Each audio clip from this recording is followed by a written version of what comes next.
I do in-ears usually, and even if I have wedges, I like to mainly just hear like my lead voice and then a pitch instrument, so like the main primary instrument, whether that be the acoustic or the piano, and then like a click if we're doing a click in our ears to keep the tempo, or the hi-hat, a little bit of drums, I just find that if I have too much going on in my ears, I can't focus and lead like I want to, but with background vocalists, if I'm in that kind of a setting, if I'm a BGV for that weekend, I need them because I'm there to blend. Right. So I need to blend with them. So then my mix changes just a little bit. How about that? So depending upon if you're leading or your group, that makes sense then. Yeah. She brings up a very good point with the ears and the wedges. Yeah, tell us the difference. And everyone loves a big loud wedge. I mean, it just feels good. It's a big wall of sound. It's an insulating security blanket sonically between us and what scary people are out there sometimes, honestly.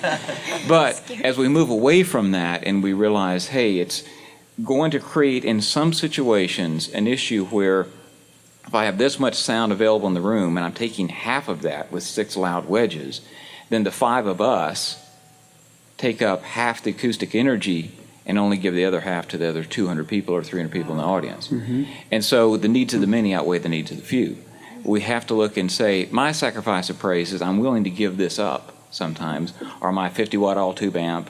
We give that up. That's our sacrifice of praise. And so we give that up and willing to then say, okay, I can use a pod, a modeling kind of amp. I can use an acoustic, electronic drum kit. I can use ears. And it's not the same, but it's not completely a difficult situation once we get used to the idea that we're instead of hearing ourselves out here, we're hearing ourselves in our head. Now, I still, just at home, so at home, I'm in a church, whatever, we used to be 500, now we're kind of packing out almost thousands of people, and the band's really loud, and the guitar amp is right there, and he's ripping my head off, which I kind of like. Then in-ears are good. You use in-ears and use Aviom is an awesome device. They're like mini mixers where everybody gets their own opportunity to, basically it's a 16-channel mixer that you get to have as much as you want, and each person can dial in what they want, Aviom. But I'm just being honest. In other words, I don't know if there's one right way or one wrong way. No, there's not, and it's always application. How do you decide that? Well, the great technical answer is it depends.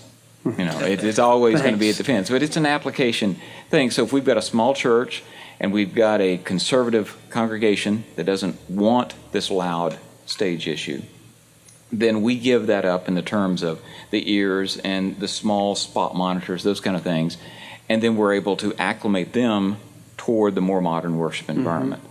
If we're at a large church that's a mega church and there's 3,000 or 4,000 seats there, then however much volume you'd create out of the wedge is minuscule relative to the overall volume. So it doesn't matter at that point. It's always weighing these issues, trying to be sensitive to what the people are going to allow and what would honor God in that environment.